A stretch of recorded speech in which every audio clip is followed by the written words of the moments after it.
Hello and welcome to the American Council on Exercise live class presentation series. My name is Jackie Crockford and I am the Exercise Physiology Content Manager here at ACE. Today we are going to be talking about high intensity interval training, busy days, call for HIT. I am joined by our presenter, Angel Chelik. Hi. Hi there. So Angel is going to be talking with us about incorporating high intensity interval training into a lot of different clients' programs. Is that right? Yes. So you work currently with a lot of different corporate clients, which means there's a variety of clientele. So Yes. why HIT for those types of clients? Sure, yeah. Because the clients that I train are in a corporate setting, they're exercising after or during the workday. They want a pretty high intensity workout. I see them 1 to 2 times a week, so the HIT format fits perfectly into what we want to do, right? They want things to be fast, they want the energy to be high, interaction to be high, and they want to have a good workout where they feel like they worked every muscle group and got that cardio element as well. Great. So it's going to be applying this HIT and different protocols to a lot of different types of clientele. Absolutely. Great. Yep. So thank you for joining us today. You are watching for free via YouTube. So along the right side of your viewer, you have the chat bar. If you have any questions for Angel during today's presentation, we are going to be taking questions at the end. So feel free and type your question in that chat bar. Also, remember that you are watching for free, so if you would like to receive CECs for today's presentation, there is a purchase link in the description below the viewer. So feel free and purchase the CECs and you will receive a recorded version of today's presentation in your My ACE account. And we'll be talking about that a little bit later as we go through the presentation. So Angel, I'm excited. Let's get started talking about HIT. Wonderful. Here you go. Thanks, Jackie. All right, so we're going to talk on some major bullet points for some objectives that you're going to learn by the end of today's webinar. We're going to look at the difference between HIT training and Tabata. So Tabata was kind of what got us started with high intensity intervals, but we've branched out in the industry and more of our workouts later on will be focused around the HIT protocols. We'll look at the different health effects of performing HIT on a wide variety of populations. It used to be that the elite athletes would be doing these types of high intensity intervals, but really, as you'll discover, all different populations can benefit from the training of the HIT intervals. We'll develop a dynamic warm-up. So I'll be bringing in Rudy and he'll be going through a kinetic chain full body workout that will help prepare every major joint in the body for this type of workout. And then finally, we'll get to the bread and butter of the webinar where we look at a wide variety of HIT protocols with different work to rest ratios. So this is where your creativity gets to come in and you get to dive into a wide variety of exercises, but also formats on how to program those exercises. So let's first look at the traditional Tabata principles. So back in the 90s, a Japanese researcher was working with speed skaters, Olympic speed skaters, and he was determined to find out if working at an anaerobic level instead of aerobic intensity, if challenging those athletes to work at an anaerobic level for a very short amount of time would be beneficial to their training. So in his control group, those people worked for 1,800 minutes over 6 weeks. His Tabata group, they only exercised for 120 minutes over those 6 weeks. And they had statistically significant improvements in their VO2, 28% increase in their VO2 max and their anaerobic power. So this, of course, translated to better performance on the ice. The Tabata protocol was a work-to-rest ratio of 2 to 1. So they were essentially working double the amount of time that they were resting. And in this case, it was 20 seconds of work with 10 seconds of rest. And they repeated that 8 times total. They were on a bike ergometer going as hard as they could for 8 rounds, which equaled only 4 minutes of work. And in those 4 minutes, they saw those huge changes over those 6 weeks. Since the 90s, the fitness industry has evolved and we've modified the Tabata protocol because I don't really think a lot of clients would appreciate getting on a bike and going to max effort over and over again, or doing 8 rounds of push-ups or 8 rounds of jump squats. So we've kind of added some variety into things. And in the HIIT training, the interval ratio varies. It can be a equal work to rest, so you work for 30, you rest for 30. It can be working triple the amount of time with a short recovery, or it can be working super hard that you need longer, like let's say 30 seconds of work pushing a sled, that you need a full 60 seconds to recover. So it varies. The length of the interval also varies. So in Tabata protocol, 20 on, 10 off, that was it. This one can be 30 seconds on, 30 off, 45 on, 15 off. Again, it's up to the trainer and the trainer based on the participant's goals. And the number of cycles also varies. It can start at anywhere from 2.5 minutes, and as you'll see later, can go all the way up to a 6-minute interval. And the big difference is in the HIIT interval, we get aerobic and we get anaerobic. So there might be times when the heart rate has a little bit of a dip, and then we recover slightly, and then we move back into that anaerobic zone. So how do we gauge the intensity for the anaerobic and the aerobic? When we go through our warm-ups, we talk about the RPE scale and get our clients familiar with the verbal cues on how things should feel and how things should look in the body if they're watching themselves in a mirror. But the sweet spot of HIIT is right around that 7 or the 8, the vigorous intensity. It's uncomfortable, you can barely speak a sentence, the breathing rate is visible to you, the instructor. So it's open mouth breathing, and then it's your job to get them up to the highest level with that extra push of your jaws drop. Do you feel the burning in your legs? Do you feel the burning in your lungs, right? Those cues can help push the client up to that max effort that we really want out of the HIIT. So now let's get into the different populations that can benefit from the HIIT type of training. Traditionally, one would think that the endurance athlete would be the least likely candidate to participate in high-intensity intervals. And the majority of their training is spent in the LSD, the long, slow distance, where their heart rate is about 50 to 70% of their max. And they did a large volume of training to feel like they can continue in these endurance events. But studies are showing that you can actually remove some of the volume of the training and put in the high intensity intervals and have the same, if not better, benefits. The constant that you will see throughout all the different populations that we'll talk about is that there is an improvement in the efficiency of oxygen in the body. So we're getting a higher VO2 max, a higher cardiac output, stroke volume, preload. All of those things are working more effectively to thus improve the athletic performance of this type of athlete. The endurance athlete used to be fearful of that lactate feeling or that lactate threshold sensation where things are really starting to burn in the legs, because that was almost like, oh, if I go that hard, I'm going to see a decrease in my speed. But actually, through HIIT training, when you get the client comfortable with being uncomfortable and they can sustain that threshold, we actually start to utilize lactate. And the muscle, after it produces the lactate goes back into the liver, where the liver recycles it and puts it out as glucose back into the bloodstream. So we're actually using it as an energy source now, not necessarily a waste product. We see increases in not only the slow twitch fibers, type 1, which are traditionally the endurance muscles, but we also see advancements and improvements in the type 2 fibers.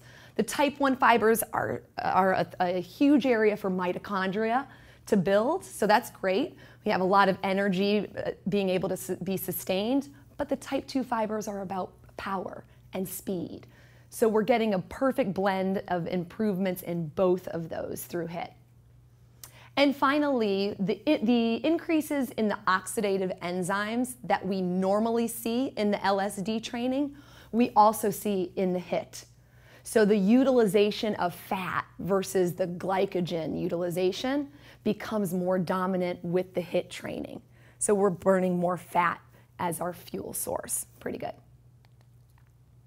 there are some considerations because this type of client might be a little wary in moving forward into this type of protocol. So how will it fit into their current training program? Studies show that you can actually reduce the training to about 3 days a week for the endurance athlete. One day being a interval, high intensity interval, maybe like a track workout or a treadmill workout. The second day being a tempo run, and the third being the longer run. Couple that with 2 days of strength training and cross training. So cycling or swimming to counteract all of the running. And the improvements are quite significant in what these athletes can do. How much time will it take to complete this type of workout? So the intervals can be anywhere between 30 seconds of sprinting, 2 minutes, 6 minutes, 8-minute tempo runs. But know that the overall volume of the training will be significantly lower. And monitor the responses to this type of training. So we're looking for cues, traditional cues for overtraining, having a higher resting heart rate, and not being able to put the same amount of effort into the actual runs. And monitor those and obviously adjust as appropriate. You're the professional, you understand all that, so make sure that you're on top of that with your clients.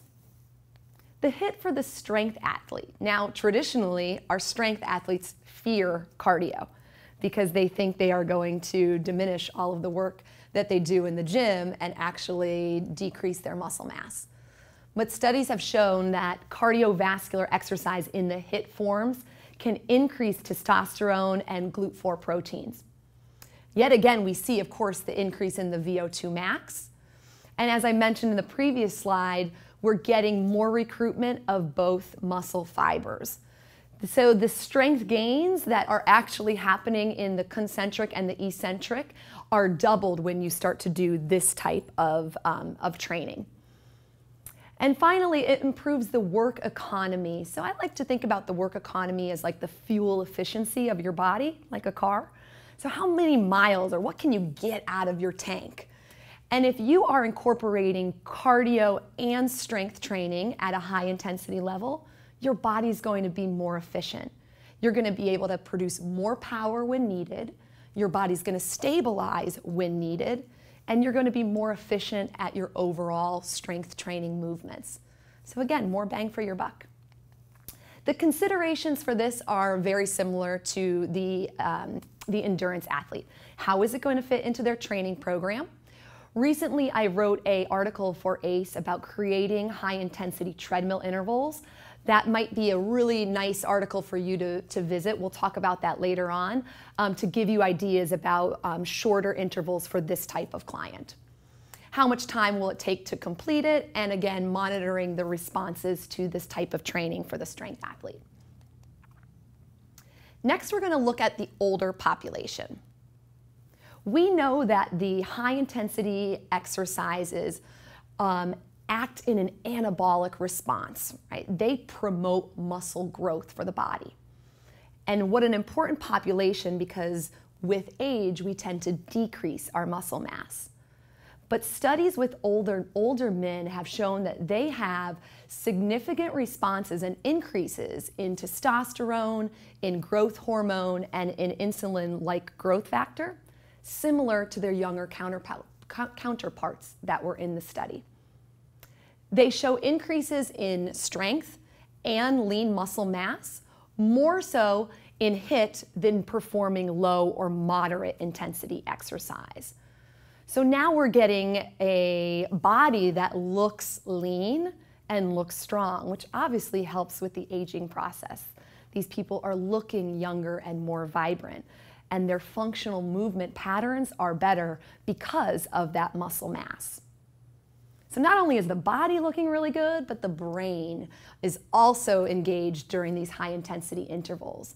The miracle grow for the brain, the BDNF, increases with high intensity exercise. So your neurons in your brain can actually grow when you perform this type of movement.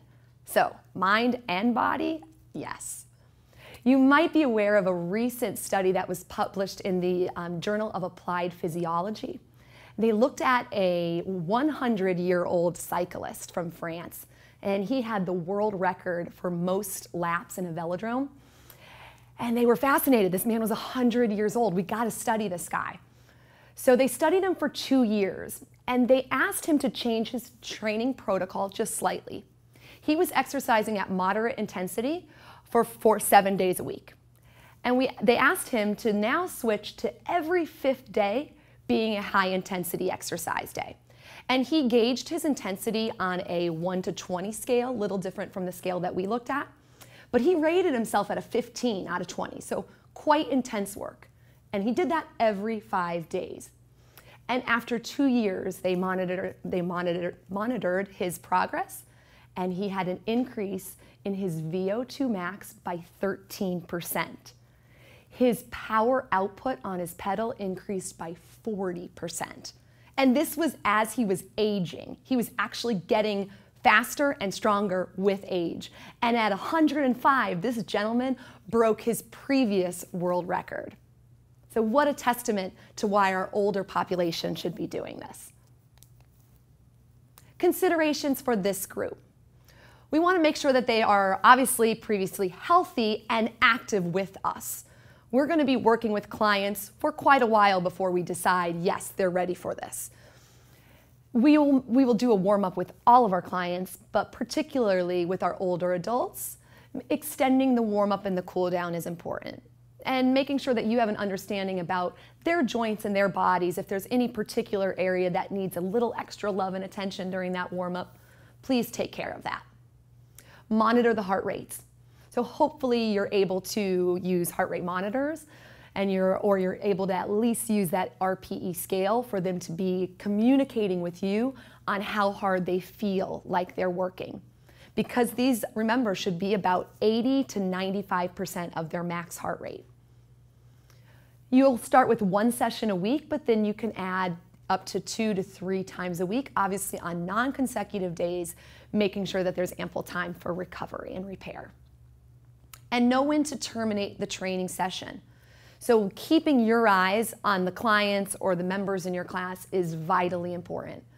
Are we showing signs of fatigue? Then how do we regress that? Are they lightheaded? Are they dizzy? That's a termination. And our final category to look at is the clinical population.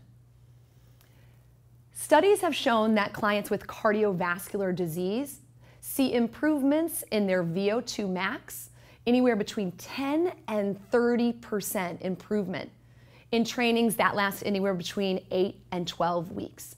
So for somebody that has a weak heart, weak structure of the heart, arterial wall, this can improve the overall functioning of the heart, which can obviously improve not just in exercise for them, but in their daily life. Things like climbing stairs become easier. Clients with metabolic syndrome or type 2 diabetes, in just 6 weeks of a study, they saw significant stabilization in their blood glucose levels and in their fat metabolism. And finally, we know that exercise is a great way to increase the HDL cholesterol, the good cholesterol in the body. The considerations for this type of population, make sure that you have done all of your pre-participant screenings to make sure that they really are the appropriate client for this. They're injury-free, and if you have any concerns medically that need to be addressed, feel free to talk to their physician and let them know that you're advancing their workout series. Like the older adults, you'll extend the warm-up and the cool-down. Because the demand of HIIT is so physiologically demanding, make sure that the client understands the need for proper hydration before and after the workouts and how important the role of nutrition is in the ability to perform these types of movements. It's a great opportunity to really elevate their training and to connect to them in their behavior change program to make sure that all of the elements are working together to get them to elevate their game. Monitor and adhere to those target intensities that you established in the screenings. And again, know when to terminate the session. This next slide will talk about different ways to create, or key concepts I'll call it, to create the HIIT intervals. Let me jump back a slide here. Okay, perfect. So have you developed a foundational movement pattern with this client?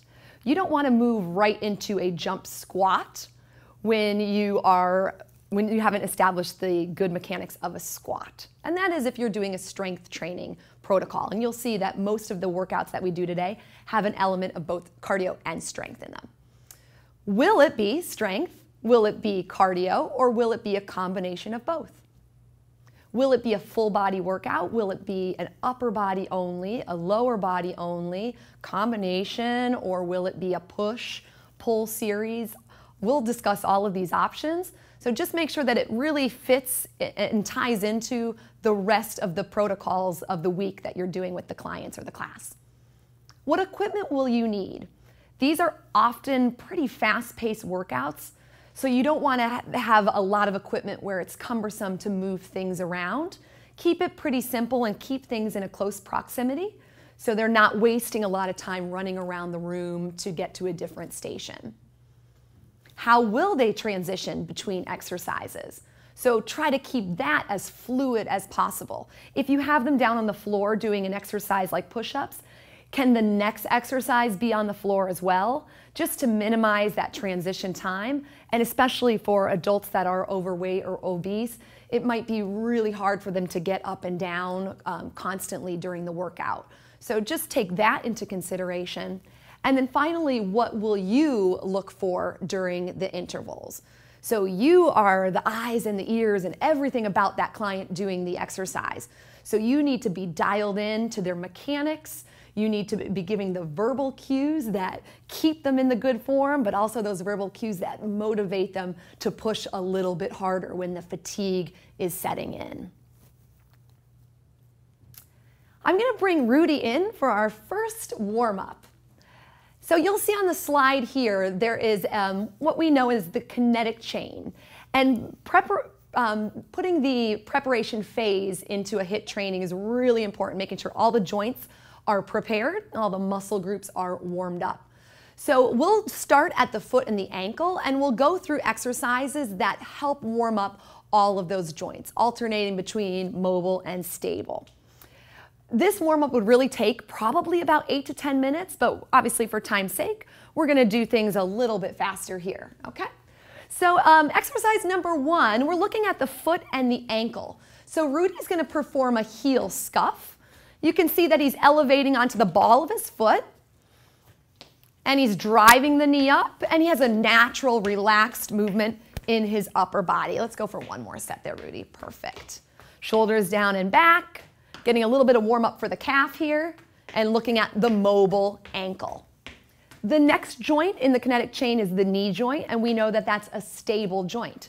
So Rudy's going to be looking for, I'll be looking for, knee stability as he squats, and then reverse lunge. Then another squat, then another reverse lunge. So you can see shoulders are in a perfect position. The spine is upright and strong. He's got the good hip hinge. So that's the mobile joint that we'll be talking about next. And we're looking at the knees to make sure they're maintaining a nice, stable position. Excellent. So we would do that for about a minute. Rudy, we're going to move down onto the floor. And next we're looking at hip mobility. So from this quadruped position, he's got 4 points of contact. He's nice and square. The right hip is going to move into external rotation. So he's moving right from that ball and socket joint, moving the femur around while stabilizing the rest of the body. So you get a little bit more bang for your buck here because your abs are on, right? Mm-hmm. Of course they are. Okay, now go internal for a few. So this would be about 30 seconds on each leg, and then he would move over onto this side, right? External rotation of the other hip, and then internal rotation. The next joint we're looking at is the lumbar spine. So this is a stable joint in the kinetic chain. So Rudy's going to extend his right arm out in front, perfect, and the left leg out behind. So he's got this nice straight long line. I can put my clicker right here at his low back. Let's see how stable that is. And he's going to go ahead and tap down and then lift right back up. So we are getting a little bit of movement from the shoulder and the hip again, but we're really looking for lumbar stability. Good. Take an inhale on the lower, exhale, lift, squeezing the glute as you lift the leg. Beautiful. 30 seconds on one side, and then 30 seconds onto the other side. Well done. So as we look at the kinetic chain, right, this is the stable, the thoracic spine, the mid-back is our mobile joint. So Rudy's going to go ahead and flip it over onto his glutes. I like this exercise because it kind of kills two birds with one stone. We're getting a lot of thoracic spine mobility, but we're getting some stability through the scapula. So he's got his right hand back behind him, almost like a kickstand. And he's going to push through his heels to lift the hips and reach back into this crab reach position. So he's getting a lot of length through the lats. This scapula is loaded, and then we drop down from the hips and do it again on the other side. Exhale, lift. Inhale, release. Exhale, lift. Good. Following the gaze with the eyes so we can track that arm and add in that extra extension right at the top of the T-spine. Awesome, Rudy. Okay, so we would do that for 1 minute, and then we would finish with one last exercise. We're going to go into a draw sword. Thank you. I'm going to head over that one. So this is working shoulder mobility, and he's bringing the arm into slight internal rotation and then external rotation. Notice that the elbow is staying pretty straight. He's really moving from the glenohumeral joint. Rudy, go ahead and flip around just to show us what that looks like from the back side of the shoulder. Excellent. So about 30 seconds on each side. So that literally takes us through the kinetic chain. Thank you. I like to do a little aerobic / anaerobic finisher right at the end because this is a great time to get the client back into or up into, for the first time, the 7 to the 8 on that RPE right near that anaerobic threshold. Because after 8-10 minutes, he's obviously started to warm up the body, but he's at moderate intensity during that. So this is a great finisher to kind of get them into that high intensity for the first time today.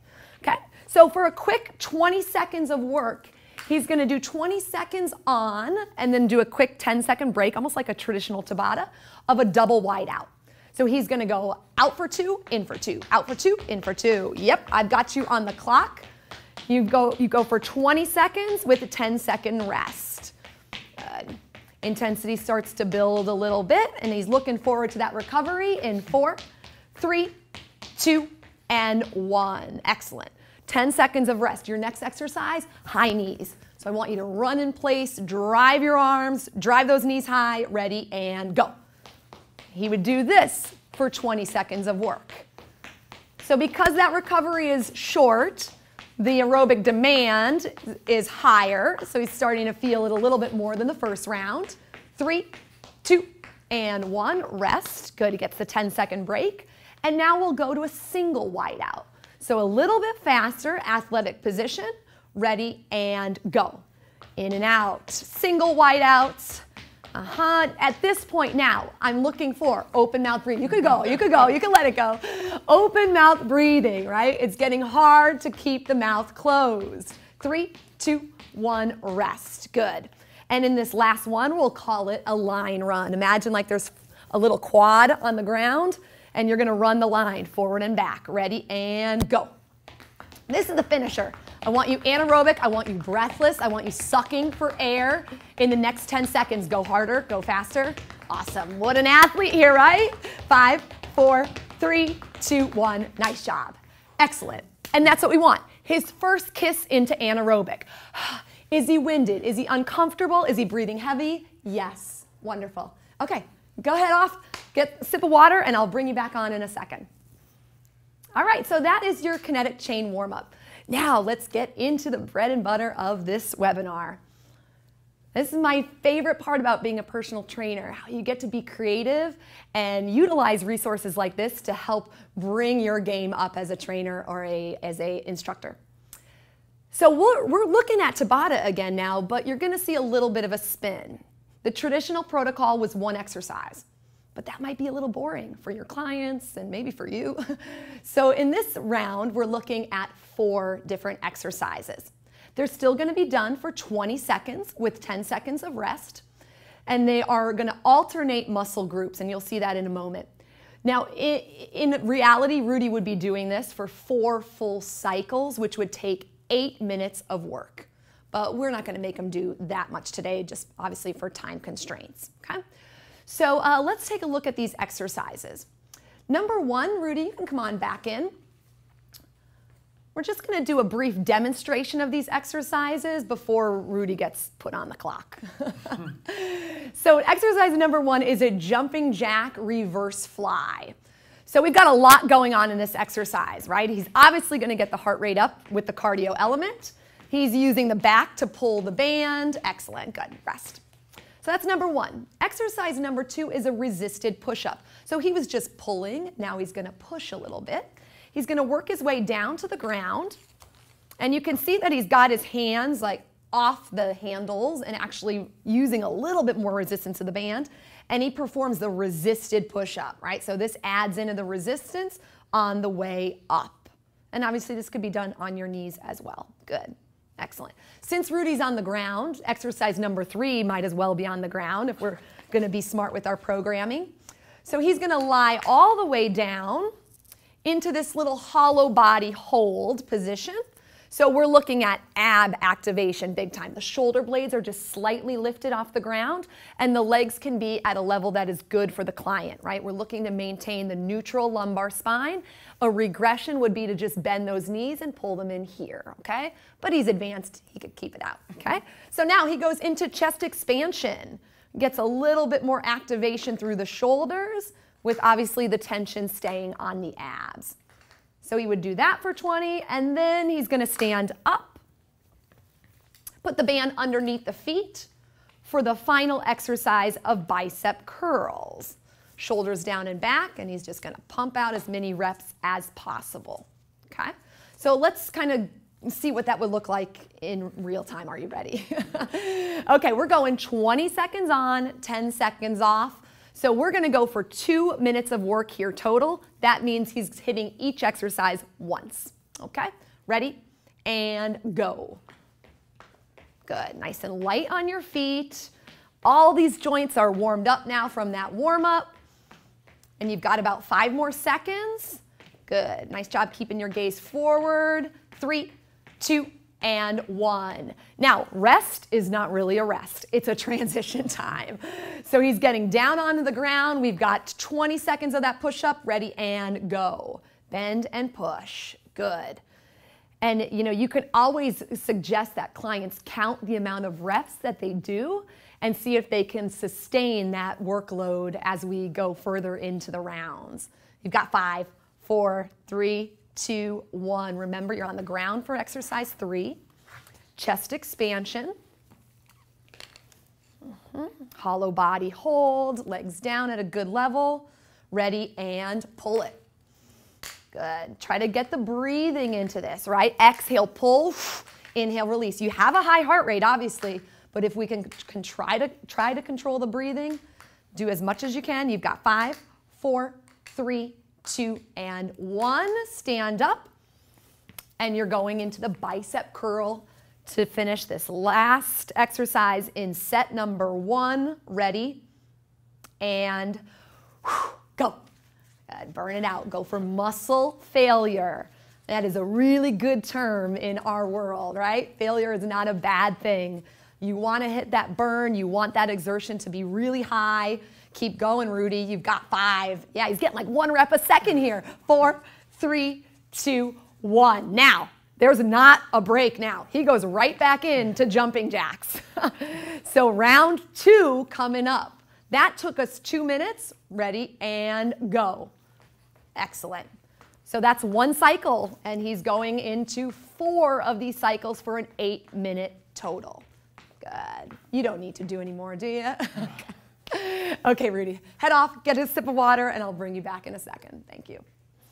So this is just an idea, right? 4 exercises that you can use. Now, obviously, we did biceps in this one, so maybe the next set, they could have a 2 to 3 minute break after they do the 8 minutes of work, And then there's another 4 exercises that you really sit down and think about a smart progression, making sure all major muscle groups are being utilized, and that you are effective in your transitions and the fluidity of things. All right, our next protocol is called the push-pull concept. Little different here because these are 1-minute intervals. There are 4 exercises total. And we're looking at 1 upper body pushing exercise, 1 upper body pulling exercise, then another lower body push, and then a lower body pull. So those are the 4 exercises. They're done for 1 minute each. Now you can see on the screen here, the rest is after 3 cycles. So this is a 12-minute circuit before Rudy's gonna get a break. All right, come on in, Rudy. 4 exercises here, okay? Climber push-up with jumping jack legs. So our equipment in this series is going to be a Versa cuff or band, whatever you want to use, right at the right at the knee. You're good, right below the knee. Sorry, you're in a perfect spot. Okay, going into the climber push-up now. So Rudy's starting on his forearms, and he's going to climb up into a push-up position. So he places his hands right underneath his shoulders. Give me 1 push-up, and then jumping jack your legs out and in. Good. Now climb back down, climb back up, do a push-up, jumping jack the legs out and in. Nice. And keep going. I'm going to talk to them. Okay, so as Rudy does this, things that we need to think about or options that you can do. You can add in jumping jack legs almost in a pyramid style. So down, down, up, up, push up, 1 jack. Next time, 2 jacks, then 3 jacks. So you can add in more of this if you choose. Cues for you as the trainer, make sure that they're placing their hand where their elbow just was. And you can see he's doing a great job at stabilizing the core during that climber phase, right? We don't want that rocking of the torso. So he's floating down slowly, placing the forearms down, and then driving right back up. Yeah, like, remember this guy? If that went on there, I bet it would stay. I won't make you do that though. Okay, so he would do that for a full minute. Then Rudy's gonna flip over. He has to make a slight adjustment on the band. Let me just go ahead and swing this way a little bit. Okay, so now we're taking a V-sit position or sometimes boat pose. So the shins are parallel to the sky, and Rudy's gonna maintain this position as he pulls the band back and kicks the legs out. Notice that they're still parallel to the sky. Good. So now here's our upper body pull exercise. He does this for a minute. So notice that first one was really aerobic, right? His heart rate got up because of that jumping jack. And now this one, you get to bring the heart rate down ever so slightly.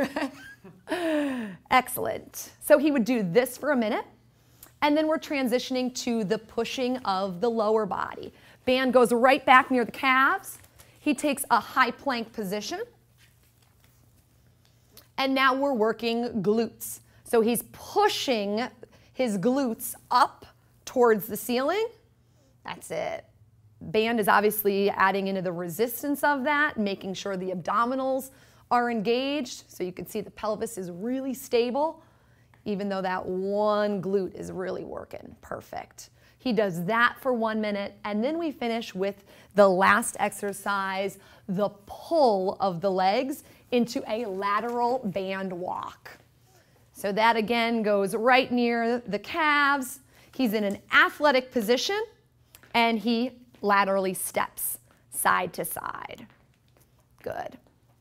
Feeling it in those abductors and the glutes, obviously, pulling that band apart. That's 1 cycle.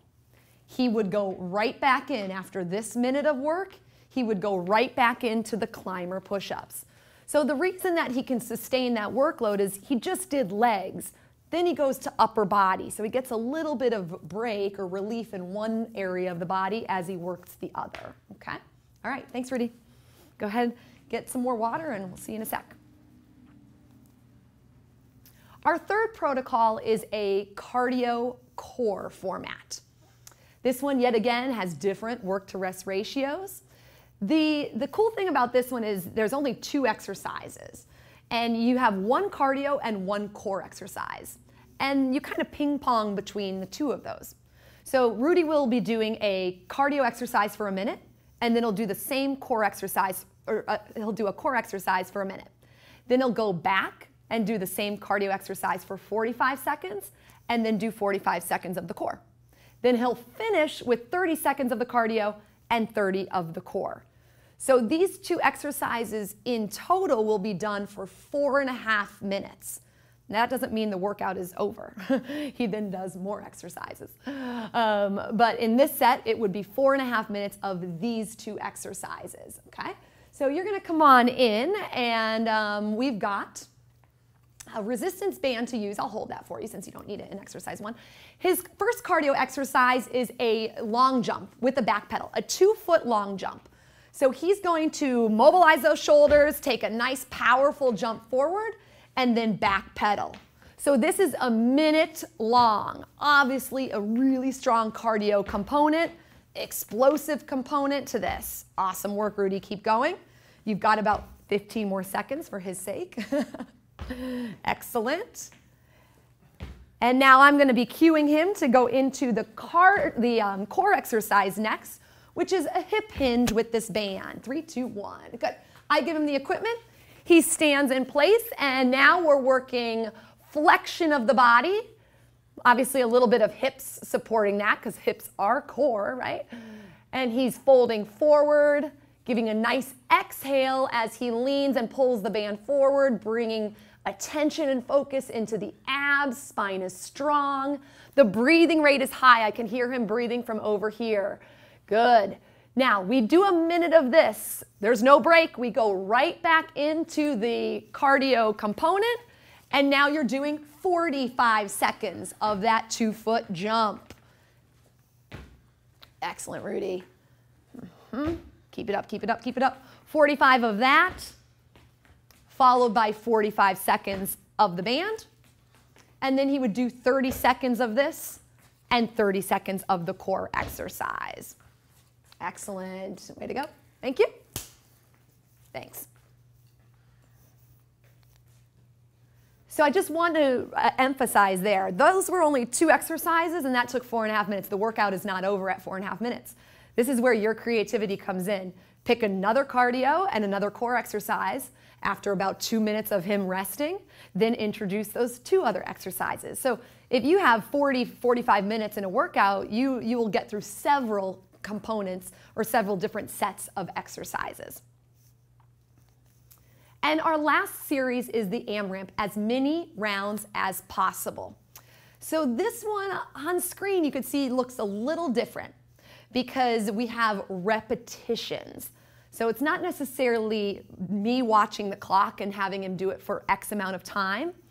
Rudy's going to be performing anywhere between 10 and 15 repetitions of these exercises. There's 4 exercises, and we're going to perform those exercises in a circuit over and over and over for 6 minutes.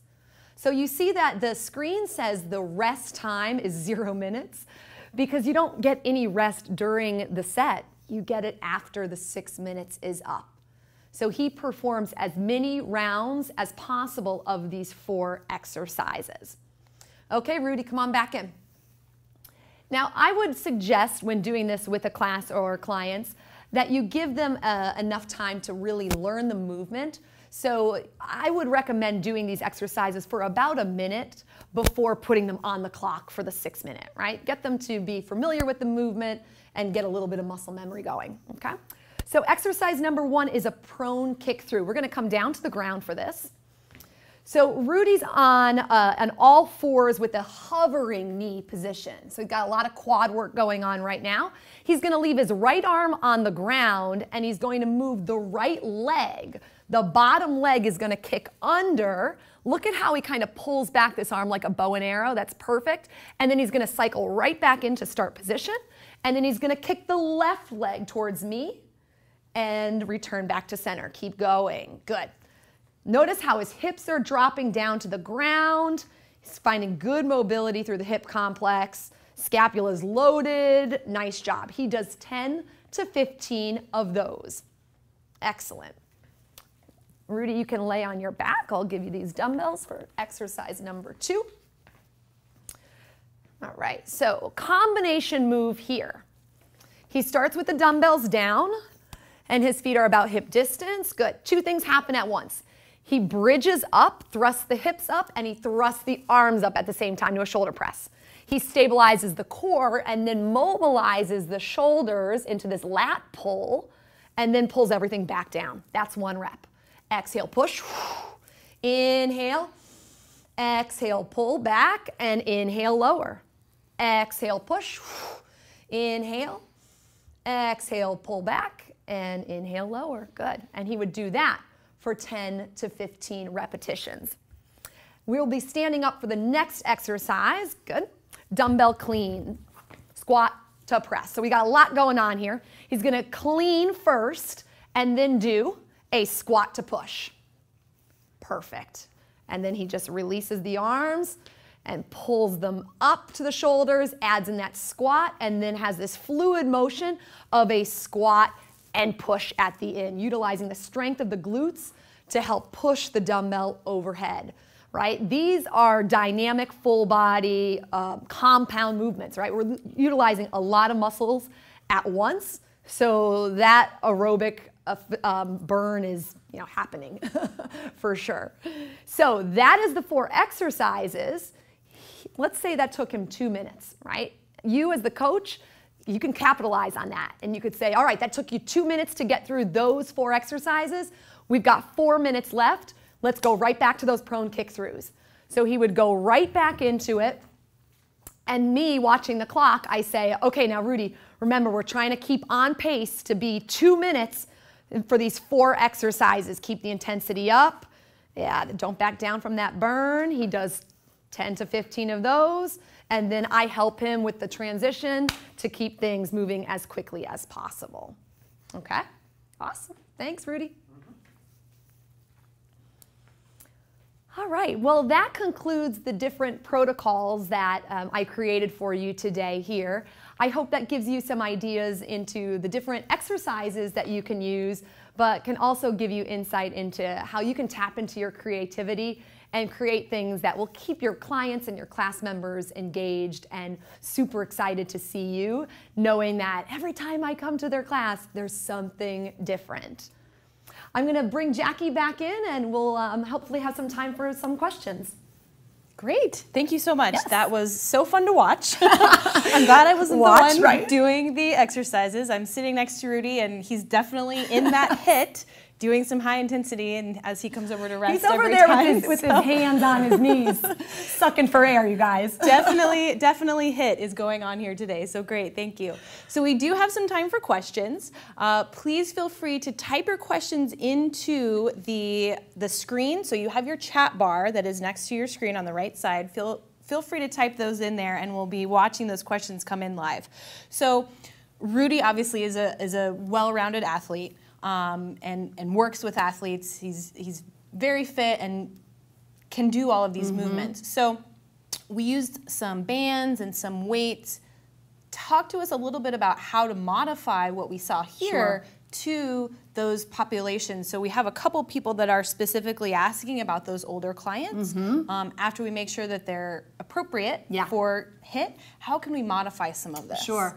And I think particularly for group instructors, the cues that you give are going to be the success rate for the client, right? They want to feel confident that they are still performing at their max. It might not be, you might have a 60-year-old next to Rudy in class. Right. And Rudy's doing the sumo drop, with a lot of intensity, but they might just be doing something like this. So you being an awesome coach, you have to verbally say that, visually give them those cues on what it looks like to still be able to perform a exercise with a slight modification or regression. But just hopefully making sure that you're making the connections with the clients so that they know that you're watching them and that you have their best interest in mind. Great. So, and even like I mentioned in the AMRAMP section, you have a time to teach the exercise. You're not just throwing them into this. So during that teaching phase is when you can always show some modifications. Maybe it's a progression. Right. Or maybe it's, I want everybody starting here, and then once I can see that the form is really good, you can take it to this higher level. Great, perfect. I think it really, yeah, you have to be aware of your clients and be able to communicate with them. Right, and just because someone is doing the same movement doesn't mean they're doing it at the same speed. Absolutely. Which is a part of recognizing that for the different clients. You know, and when I coach on treadmills, I often say, the only thing that I care about is that you're breathless. I don't care about your speed. I want you to look at yourself in the mirror and see jaw dropped, gasping for air. And that kind of gives permission for people to go, okay, I can do this. I'm there. I'm going to give myself an A+ because I'm breathless. And Jackie's breathless. And we're all breathless, and we all did it at different speeds. Right. Great, perfect. So we do have some questions coming in. Thank you guys for typing those in. We have a couple of people, it looks like they are maybe group fitness instructors or working with small groups. So thank you for joining us today. How can we, or maybe what's the best type of protocol that we talked about today to use with our groups of clients? There's a lot of different groups that we can have, right? So is one protocol maybe better than another, or can we use all of those just depending on the group? Yeah, I think, well, for the group fitness element, it really needs to make sense with your schedule. So if you're interested in teaching a format like the cardio and the core, you need to talk to your director and say, you know, okay, if I want to do this, how does it fit in with the rest of the class schedules to make sure that we're not teaching the same intensity level or the same format on back-to-back days at the same time. So I think it's more of a broader programming question than an individual. I have clients, like you mentioned, corporate clients where there's people that are 30 and people that are 60. And they appreciate the diversity in these. And I also teach at a college, and I have 20-year-olds that are doing these. Right. So I don't necessarily think that one protocol is better than another for a group. I think it really just is more important to look at the overall training philosophy of the person. You know, sitting down and looking at what are they doing each day and helping guide them into what classes they should be taking. Great, perfect. So we have a couple more questions, and let's talk a little bit about a cool down. So we went through the warm-up using the stability and mobility kinetic chain. We choose the protocol that we want for the client or the group that we're working with. How can we cool down, or what's the best way to cool down from HIIT training? Sure, yeah. I incorporate not only like a little bit of dynamic. We normally use dynamic in our warm-ups, obviously, but just to facilitate some type of slower movement with the body. So instead of just going right down into a hip hinge and just holding, I might take a little wider stance and just find a little bit of flow from side to side before then hinging forward and adding in a rotational cue or something like that. But so some slight movement, then moving into more of the static stretching, and then breathing work at the end. Yeah, so where we can really see the difference in our heart rates, and we bring that attention to them. I mean, they're going to have their heart rate down, but do they know the difference? And can they feel it, and are they working on really slow diaphragmatic breathing at the end? Great. So just one thing that I kind of want to go back with. We mentioned in the last protocol, there were 4 exercises. So we went through the first 3 and we had the clean with the press. We did, I think, maybe just missed the last one, which you already demonstrated. So it was the sumo drop. And I just want to go back and make sure that everybody caught that. We missed that, you guys. So Rudy got off on not having to do one of those exercises. He's excited. So there were 4 there, and that sumo drop, if you just want to demonstrate that for us. I'm so sorry I missed that, guys. Yeah, sumo dropped across. So it's just like a slight external rotation in the hip. And like a traditional squat, shoulders are down, spine is somewhat upright, and we go into a drop with a cross. So you alternate the leg that crosses in front every time. And we talked a little bit about modifications and regressions. So you don't have to be touching the ground, right? You can just simply go right below the knee, or you could keep this as like a squat and just tap it out. Great, yeah. And there's the HIIT, right? Getting the heart rate up, and yes. So Rudy was lucky on that one, but that's a great finisher, that fourth Yeah. exercise for that last protocol. So thank you guys. So we do have a little bit of time for questions, but let me just go forward a few slides here to give you guys a little bit more information about if you would like some CECs. So please feel free to type in your other questions, and we'll talk about that, maybe just one more here Sure. in just a second. So as you can see on your screen, we have a couple of different options for ways that you can learn more about HIT, and one of those, as you mentioned, is written by Angel. So we see one of the articles that she wrote, How to Create Effective Treadmill Intervals. So that URL is on the screen, as well as our Certified, which is our monthly publication, and that is all about high intensity interval training, and that is coming out live today. So make sure and get that on our ACE page, and again, that has a lot of information. Yeah. Same stuff that we've been talking about here, more studies and research that is supporting using HIT as a type of training. So a lot of different ways to get that. And once again, you are watching today for free, so thank you for taking the time to be with us. If you would like to receive CECs for today's presentation, there is a purchase link below in the description, and that is acefitness.org, past webinars. You can purchase the recorded version of today's presentation. That will go into your My ACE account along with a quiz. Once you pass that quiz, you'll receive your 0.1 CECs, and those will be loaded directly into your My ACE account. So is there anything else you want to add? Any other tidbits, some kind of final thoughts for our viewers about why they should do HIT with their clients? I guess I would say make sure that you practice these on your own before putting them into a class. Yes. Because really, I mean, we learn from each other, right? So I take Rudy's class. I like exercises that he does. I think I want to use that too, but does it fit with really the whole program that I want to roll out to a client? Right. So, you know, utilizing other people's ideas are great, but just make sure that you practice them yourselves and you understand the transition and the equipment needed. And if you're kind of, floundering through it to try to figure it out, it's probably not going to work for the client either.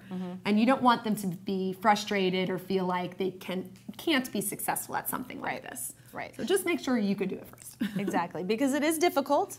It's meant to be difficult, right? But they still need to feel challenged and successful at the same time. Exactly. Great. Yep. Great. So thank you so much for being here with us today. We do have another live class coming up next month, and we are going to be talking with Melissa Myers, who is the owner of 1RM Performance here in San Diego. She's going to be talking with us about training youth athletes and some of the same concepts that we've gone through today, a lot of demonstration and using those types of movements for our youth. So a lot of great information that Melissa is going to share with us next month. Please join us then. And if you would like to connect with us, we will be hosting a Facebook chat. So Angel, you're going to take some time after today's presentation. That Facebook chat is live right now, and you can go onto the ACE Fitness Facebook page and type in your question for Angel if we didn't quite get to it today. But again, there are multiple ways to connect with ACE, so we'd love to hear from you and hear your feedback about today's live class. Thank you once again for joining us. Thank you, Angel, for your time. Have a healthy day.